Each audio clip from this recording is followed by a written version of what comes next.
welcome to our episode. And today we're gonna empowered podcast. Yeah. We're gonna, and this is Liliani and Christina. Sorry, I forgot that part. Yeah, that's fine. So today we're gonna talk about cosmetic surgery on very young age, like premature cosmetic surgery, and like the implications. So we have a lot of like experiences with stories, right? Yeah, and I actually had a slight reservation about talking about this because, where we're at right now with, the use of social media and the access to everything. Everybody's life is caught on film. There's more pressure on our young adults to kind of being to this higher standard, if you will, and you've got celebrities who are just undergoing all this cosmetic surgery, completely changing the way they look. And then if you don't happen to fit that mold, you kind of feel like, so you have this pressure of going down the same path. So, and you, with what you do with lymphatic drainage, you actually work on a lot of people post cosmetic procedure, and you've seen all the things that can go wrong. And I think that's why you kind of wanted to take this subject on. Yeah. So I read some research, and there's like an amazing increased number of kids between 13 and 19 that is undergoing surgery. Now you do have to take considerations. There's corrective surgeries. Acne is a common one. Post acne. There's rhinoplastia. There's some defects in the face, but still, even the nose, scars, tattoo removal. What child at 13 is concerned about like what their nose looks like? I mean, is that what you're talking about? Yeah, there's an increase. Now we want to look into behind, right? Like what leads people to take that approach. So it's like here, there's no right or wrong. There's like you want to create discernment, and I think we're gonna be talking more to the parents of those kids than really to the kids. Right. So what would you do? Like, where do you? Because I grew up. I was a teenager once, and I had issues with my appearance, and I never had any surgery, but growing up obese was a problem. Yeah. I think also, there's people that have, when you mentioned acne, and I know I actually work with a lot of specialists that do acne surgery, and that's a whole different ball game. I mean, that doesn't even, because, oh my God, my heart breaks when I see young teenagers that are just with their head down. I want to just I'm going to just take care of you. Come see me. I'm not going to charge you anything. And sometimes it's a matter of their parents not having the financial ability or just even the knowledge. They don't know what. Awareness. Yeah, but continue. How much is impacting? Well, so I wanna bring it up. The reason I want to bring it up here is that so we do a lot of post-surgery lymphatic drainage to help with the reduction of the fluid, the edema, the inflammation, and the post-surgery cosmetic healing, right? Yes. And then I do see situations where the teenager was like, it was like I can have in my mind right now a 16-year-old. She was dealing with lipedema. Lipedema is a disease of the connective tissue. Is when there's a lot of growth of fat, and is usually hormonal. Is related to hormones. And this kid has been having this disease since she was young. It's a different type of. It's not really obesity. It's just a growth of fat, and it's painful. It's not just like and it's in a certain area of the body. It's not like the whole body. It's not everywhere. It's isolated. Exactly. Okay. So this teenager, she's suffering bullying. She's suffering with her own body pain, and then she's asking for help. And all the doctors. There's also the other part of it that doctors are not really aware. There's not many education nowadays. You will have more specialists. 5 years ago, you wouldn't see as many specialists as today. Yeah. have to give that credit. But anyway, this girl, her mom, thanks to her mom, she didn't give up, and she didn't take her daughter as like a, I'm gonna take you serious. And she looked for doctors, found specialists, and took care of Very her. proactive. Very proactive. And she had the liposuction. Is a different type of liposuction because it's not just cosmetic. It's medical liposuction. She was in pain. She was in pain. Yeah. And it gave her confidence back. It gave her ability to function with her body better. Yeah. So I don't want to go and say all the stories about like the girls that I think that the self-confidence and self-esteem, like beautiful girls that have like, you know, that wants to do a little bit here, a little bit there. And I think that they could look into the and here what would look like the same girls that did that work on their self-confidence before they had the surgery. No, I hear you, and I just think that when, you know, like I said, we're in a different, you know, world today, and I think having access to social media, excuse me, and the television show, it's all about beauty. I mean, I don't want to. I don't want to say anything negative about any celebrity that is a huge influencer in cosmetic surgeries, but I mean, I'm sure those of you guys can put it in the comments who you think who you think I'm referring to. But the example that's being put out there, you know, at such a young age, it's all about, you know, makeup. But I want to, you know, I want to touch on an influencer by the name of Michaela, and if you something that she was a listener or a follower rather kind of just put a comment in her thread about that she should have a nose job, get a nose job.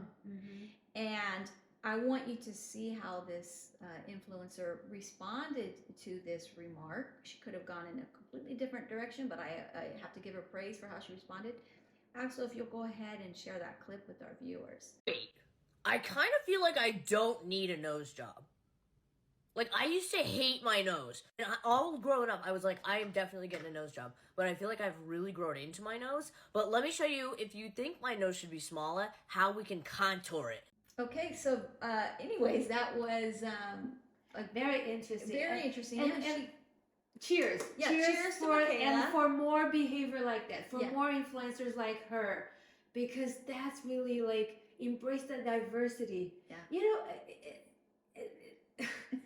it's hard. Okay, I don't want to be judging, but I am. I know. Like, right? We're being very critical of what we say and how we say it because our conversation is being recorded for all of you. So I know, and we don't want to make enemies, but we want to be transparent. Yeah. So look, I want everybody to embrace their own beauty, because there's a trend to like everybody has the same lip, the same nose, the same hair, the same ear, the same sunglasses, the same purse. This like. No, like, you know, embrace your imperfections. Embrace your own self-expression. You know, look it into like what makes you feel good. What kind of, you know, what can you express as yours? You don't have to copy to be accepted. And that exactly is the opposite to be accepted. Because we get inspired by young kids, young girls. They are self-sufficient, not self-sufficient as well, but the self-esteem. The self-esteem. Like when they have, like when people have, when young kids have self-esteem, it's warming to be around them. So I'm going to be very transparent because I don't feel that I can do this episode without kind of sharing my own experience with cosmetic surgery. I wasn't, so I had breast augmentation, and it was, I believe, like maybe 24, something like that. And it was well thought out. And it wasn't that I had small breasts. It's just I didn't like the form of my breasts. And I know there's many women that undergo breast augmentation because they just don't like the shape or, you know, and that was my reasoning. And so, you know, you know, typically they tell you it'll last 10 years before you need to redo it.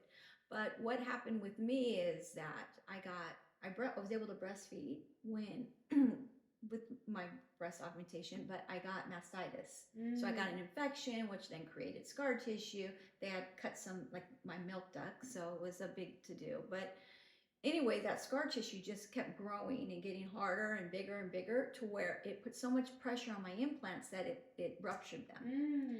So, needless to say, they had to come out, and I said, I don't want these things, because as I got older, I realized that like big breasts just weren't, it wasn't attractive to me. Like, I didn't find women more attractive because they had big boobs.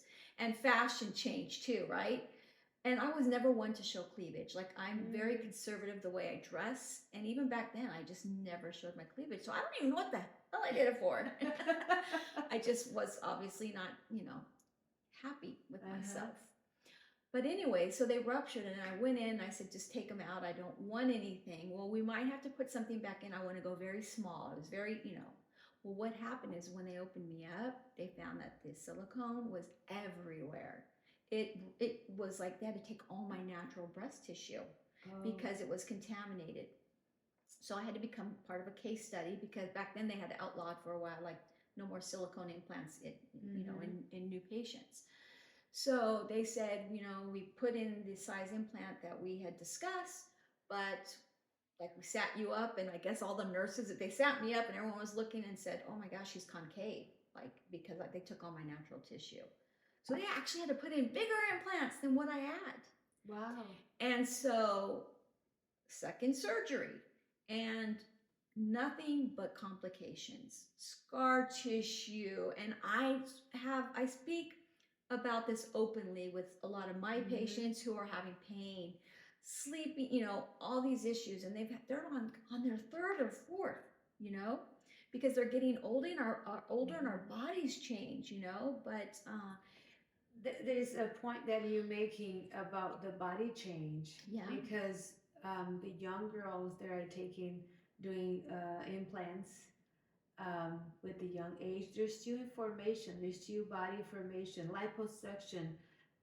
They don't have like, yeah, it's a very I think one of the devices that I read into the research was that take some break time, talk to some psychotherapists, you know, to like what was the root of that discomfort or the insatisfaction. Yeah. Is it something that really needs to be done there, or is something that can be wait? Oh yeah, you know, and we were kind of condemning or putting fault on social media, the advancements of like having access, you know, to where everyone's comparing themselves to. But there's also an advantage too that you guys have nowadays that we didn't have back then, is support groups, like online support groups. And I know in particular Facebook offers a lot of as I'm doing my research right now with semaglutide, because it's a peptide, I'm starting to work with a weight loss clinic, and just really researching that peptide because it's really helping with obesity, and we really suffer from obesity in America. So as part of my research, I joined probably over a couple dozen semaglutide support groups, so I can read and study their, you know, all the complications or side effects or the positive, you know, everything that they're experiencing. So same with cosmetic surgery, there are a lot of support groups on Facebook that people can be a part of. Hey, and just posing that question. I know in our last episode we were talking about don't be afraid to ask questions. Get in these support groups and ask, like, I'm considering going under this, you know, whatever the procedure is you're thinking about. I want some feedback or some insight. Like, they do have that access to what them. is the pros and cons, right? Yeah. Yeah, I have a story of this girl. She was, so look, I'm not defending yes or no. I'm just saying that sometimes it's too young and is not necessary. Well, because you're coming from the perspective of seeing medical situations go wrong to where now you're having to get them back into health. Yeah. In some situations where the cosmetic surgery was not just cosmetic, it was a medical issue that cosmetic surgery helped, right? I have this girl that she was young. She wasn't teenager. She was a young adult, and she had a very thin, like fit body, but she had a little bit of stubborn fat, and she did. I don't know how risky it is to give my opinion here about a procedure, but she had a. So I'm learning this, right? I don't want to be sued. You won't be sued. There's a Freedom of procedure. speech. There's a procedure that kills the fat. Okay, I'm not gonna say the A name of procedure that kills the fat. you mean destroys the fat cells? Destroy the fat Yeah. cells. So it's kind of like very cold. They put a machine on the location. Cryotherapy. No, it's cool Cool sculpture. sculpting, that's a form of cryotherapy. Okay. Sorry. That's okay. You can blip like. But here's what I learned. This person, she was kind of like fit and a healthy body, fit body, skinny, and then she had this little pocket on her stomach that she wanted to do it. Well, it went wrong. And according to the contract, I think 5% what she signed, the things that could go wrong, she signed that could happen, and it happened to her. Yeah. So instead of kill, she had something in her body that made the fat grow more. So it doubled the size. Are you talking about the actress that came? She was like a supermodel. No, she wasn't a Oh, this is one of your patients. It was, but okay. it's similar to that situation. Yes. Okay. And then now she has to go through the real liposuction. Yeah. And through like the whole deformity of her stomach and her abs, and it was very painful, very stressful for her, very sad that happened, And I think ultimately whatever it is that we say here, like it's not, people make up their mind what they want to do for them, and if it's right for them. That's not what this is about. And I don't think we're going to change anybody's mind if they have their mindset on having something adjusted. And for the other side, like if you're around us, if you live around us, we can help you go through the healing if that's the case, right? Like that's what I do for a living. But do the research. I think that's ultimately any major decision in your life. I mean, how much do we do buying a new car? People will spend months researching the car, reading all the facts on the car. Same with buying a house. Why wouldn't you do that if you're, contemplating going under, surgery, and speak to people who've gone through it, and learn all these side effects and safety, because then it's, after the fact, it's too late. And when the person is young, right? Like when you're dealing with a teenager, really look at the psychological aspect of it too. Yeah. Like, is there other tools you can use before you go to the surgery? As we record this podcast, we're living in a society, in a world where, people are making it easier for young adults, and I'm talking 14 years old, to undergo life-changing surgeries, and without even doing a mental profile on them, without putting them through, making sure, is it body dysmorphia? Is it, is there underlying? And why would you not have your child, or in the case of if you're young, why would you not explore all those avenues first before making a life-changing decision?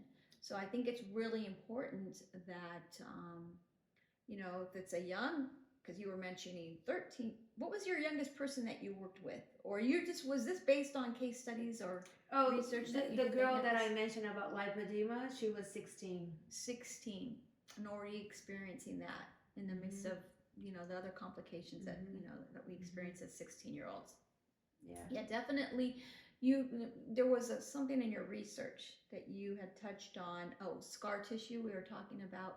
So there's a couple cosmetic procedures out there that I know physicians say, like, really think hard before doing like overuse of fillers as a young person, or threads, inserting threads as a young person, because there are many later in life, it creates so much scar tissue over time that they're not able to undergo like certain facelifts, or because of these complications or implications rather, that are a result of having too much Mm-hmm.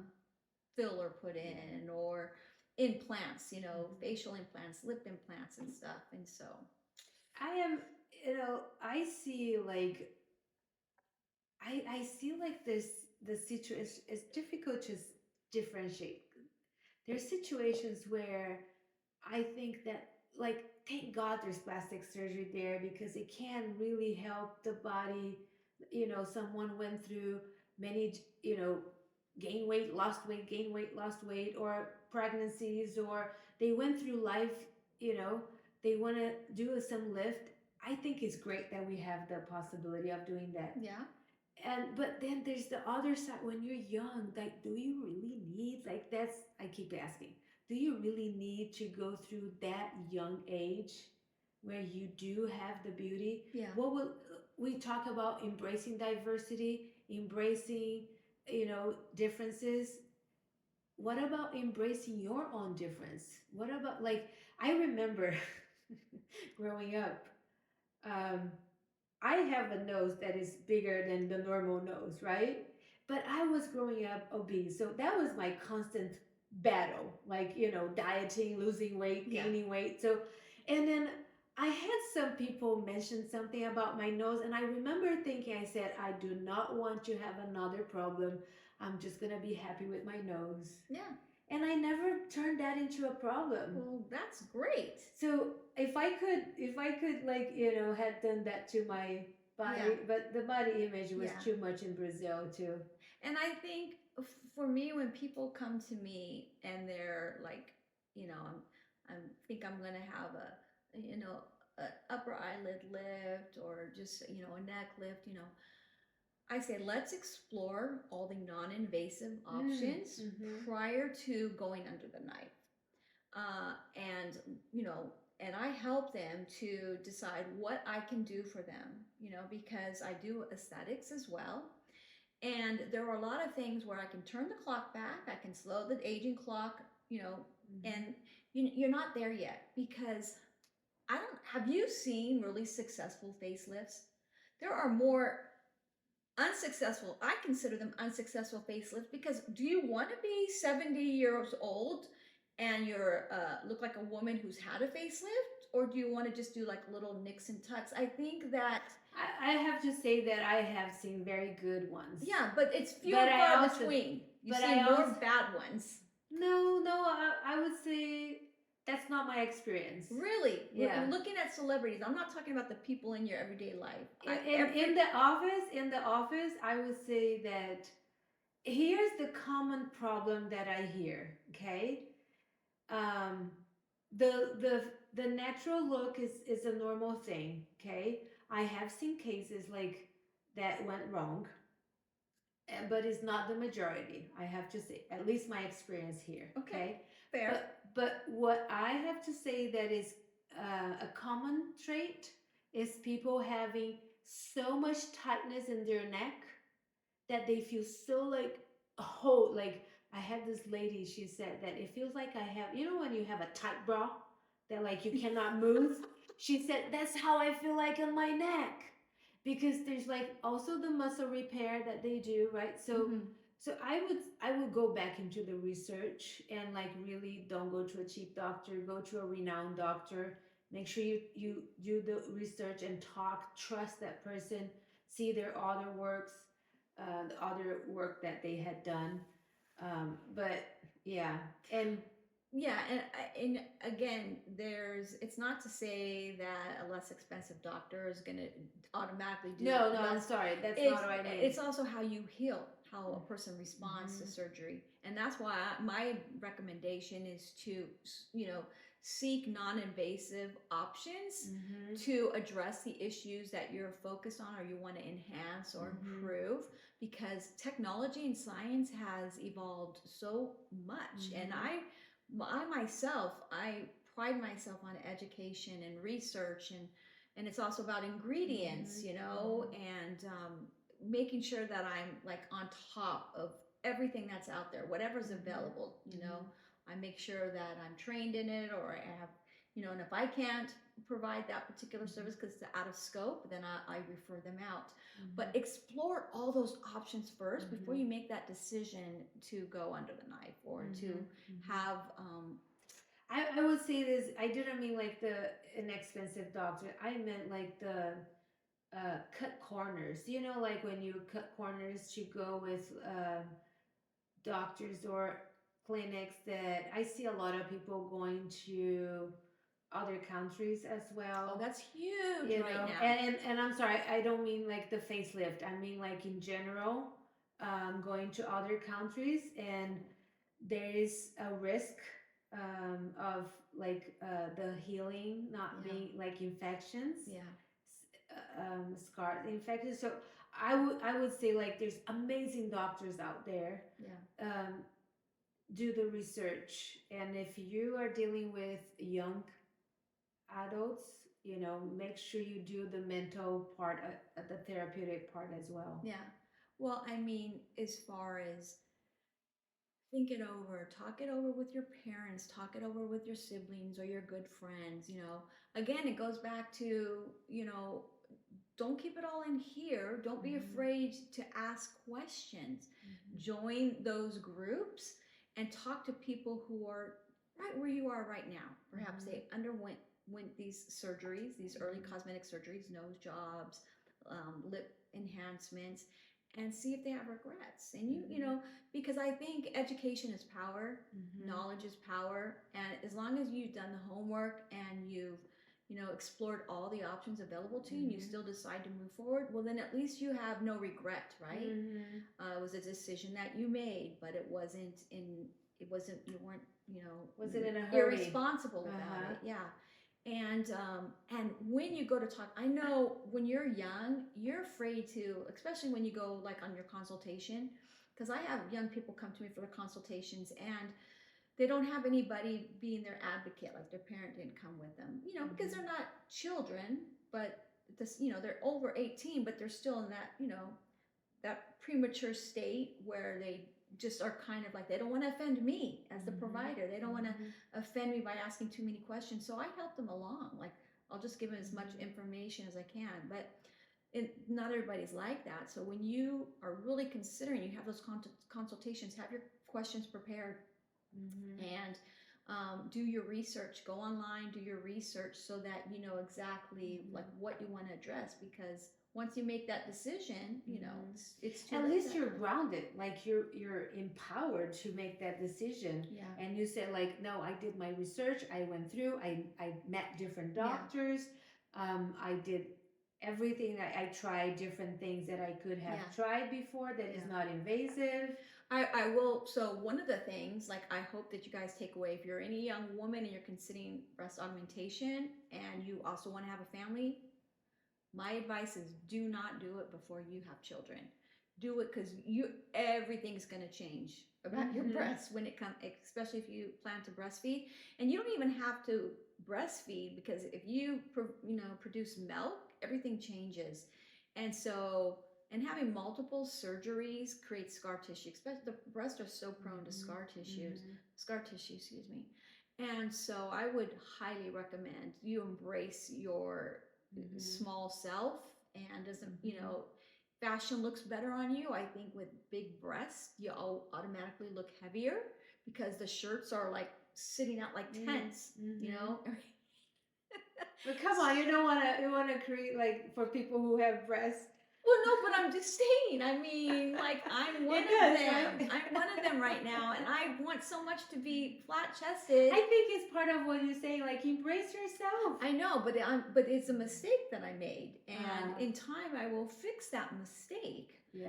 And excuse me, and I will be, But I'm just saying that's something I want to convey to those individuals, those young women. Wait until you're done having children if that's something that you really feel you need to do. You might at that time be in a state of mind where you then embrace yourself and say, I don't need that. Yeah. My husband loves me for the way I am. Who am I doing it for? Really, who am I doing this for? I would say my takeaway, like my advice would say, especially for young kids, like to really look into what was the unsatisfaction here. Is What really the insatisfaction? Yeah. Is it really like the physical, um, or is like emotional, mental behind? Yeah. You know, the acceptance of self. And don't follow trend either. Mm-hmm. I remember when big bushy eyebrows were, Brooke Shields made them, and I adore Brooke Shields. I mean, I named my daughter Brooke after her. Uh-huh. And I followed that trend, and I went and had my aunt actually, PMU, permanent makeup.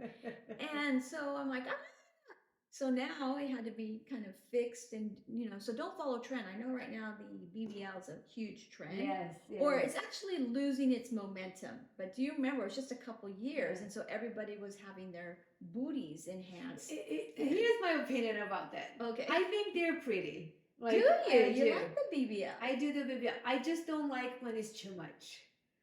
Yeah. Like when you can walk on the street and like that girl had it. Yeah, That's yeah. kind of too much. But when if the person, now I have to say lipo, for you to have a BBL stands for Brazilian butt lift. Oh, that's why you like it, because it's from your Brazilian. hometown. No, because You like that? You I find that like- attractive? yeah, Okay. and but not exaggerated. Look, I think that there's nice. Look, I'm in the medical field. I love like some of the surgeries. I think it's amazing.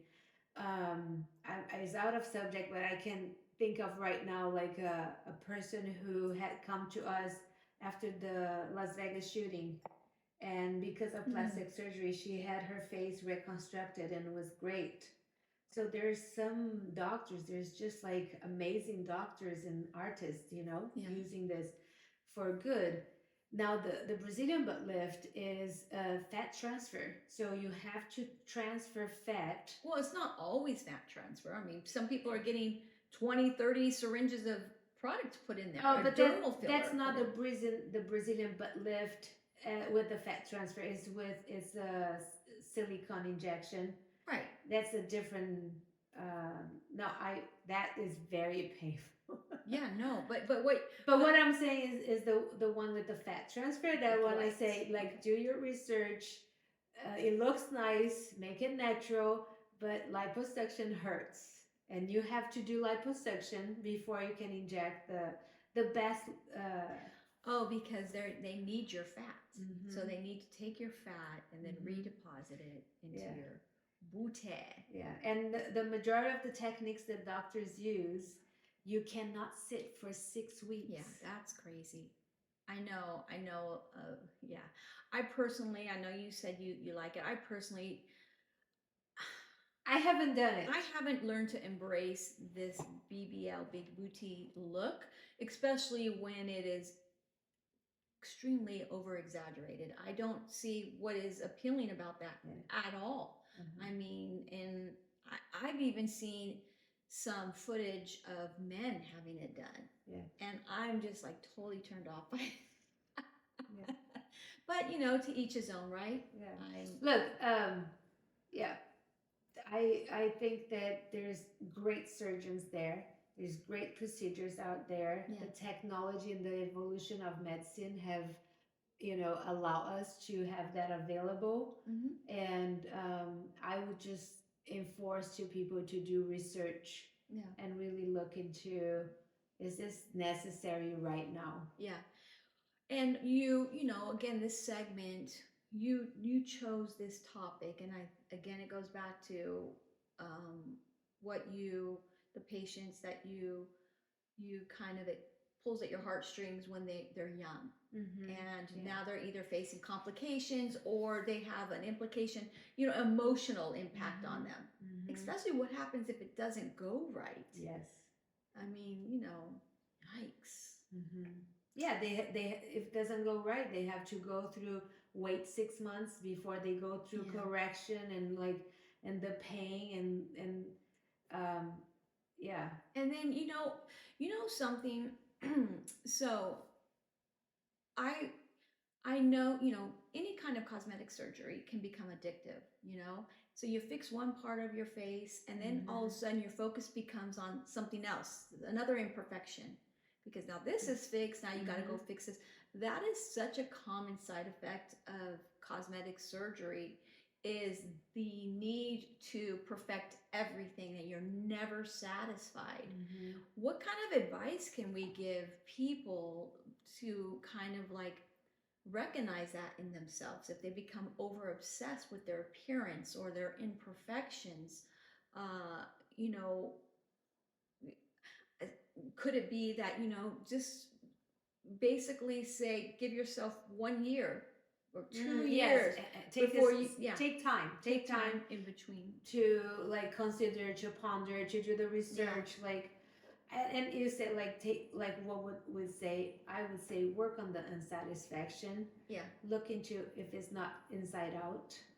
Yeah. You know, because when you're grounded, when you're confident, your self-esteem is high, and then you need to do, you had 3 kids or whatever is the case, that's one thing. But Mhm. when you're 25 and you have a pretty body, you didn't really had that much, differences going, then I would say be more thoughtful. And also, science and technology is always advancing. Medicine is always advancing. Mhm. And, I never like to jump on anything, even when it comes to vaccines. I remember when I forgot what the vaccine was for, but it was brand new and it was just put out.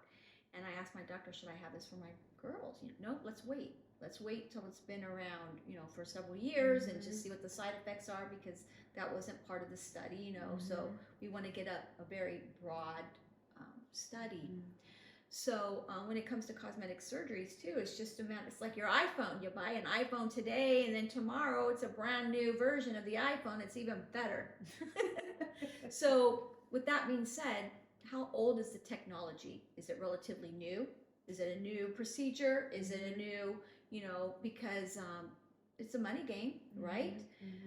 And people are, as soon as something comes out, it starts to set a trend, and everybody has to say, oh, I've got to get in on this, the BBL, for instance, How old is that procedure? I don't know, what, 10 years? No, in Brazil it's like, I don't know. I would do research. Over 20 years. But I grew up like I was 24 when I came here.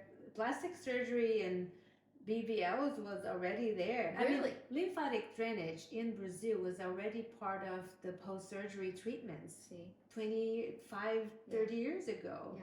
This is new here in America. Oh, I want to do an episode on lymphatic drainage. My gosh, that and red light therapy and infrared are my two favorite sciences and procedures to remove inflammation from the body, and it's the center of everything. And I'm sorry. And I don't want to. I'm sorry, I cut you because I don't want to forget my thought. I know. She'll do that, guys, and I don't take offense to it. If she cuts me off, it's because when whatever it is she wants to talk is right here. She's a fear of losing it. I'm gonna learn how to do this better. She's a fear of losing it, so she wants to, and that's okay. Go ahead. So did you forget it? You forgot your point, didn't you? That's okay. At least we're having a lot of fun. Yeah, that's okay. It'll come back to you. I said, so what I had mentioned, I said the lymphatic drainage, red light, infrared, all those things are my favorite modalities. Oh, I remember. Okay, go for it. So if you are, no matter what age, young or older, if you're going through the procedures, any procedure, prepare your body. Oh, of course. Prepare the body for the surgery, because it would, like the red light therapy is a very good way, the lymphatic and other things you can do too. And I don't know if the pre-procedure instructions will be given to them from their, cosmetic Some doctors surgeon. do. Some do, but what she's saying is you always want to put your body in its best shape when undergoing any type of surgery, because your post-healing will be better and faster. Yeah, and also, I mean, in my practice, anytime if somebody's going, I say, come see me for your post-care, because I can help expedite the healing process. Oh, your 100%. cell repair. And so, yeah, for sure. So do your homework. Yes. And, wish you successful if you're thinking about doing it. do all your research, and whatever you decide, support it. You know, there's no right, there's no wrong, there's what works. Yeah, and I want to hear from you guys in the comments. I want to have a lot of conversations about this because it is so huge right now, and there's a lot of pressure placed on our young women, our young men. Have you had experience? Have you heard? Do you know any story about someone? We would love to hear from you. And here again, Empowered Podcast. We'll ask you to subscribe and continue with us. Yeah, and actually, even we're gonna start having some guests. You know, if you want to participate and have a topic you want to come and join us, it will be really great. So we'll see you next time. Hey, hey.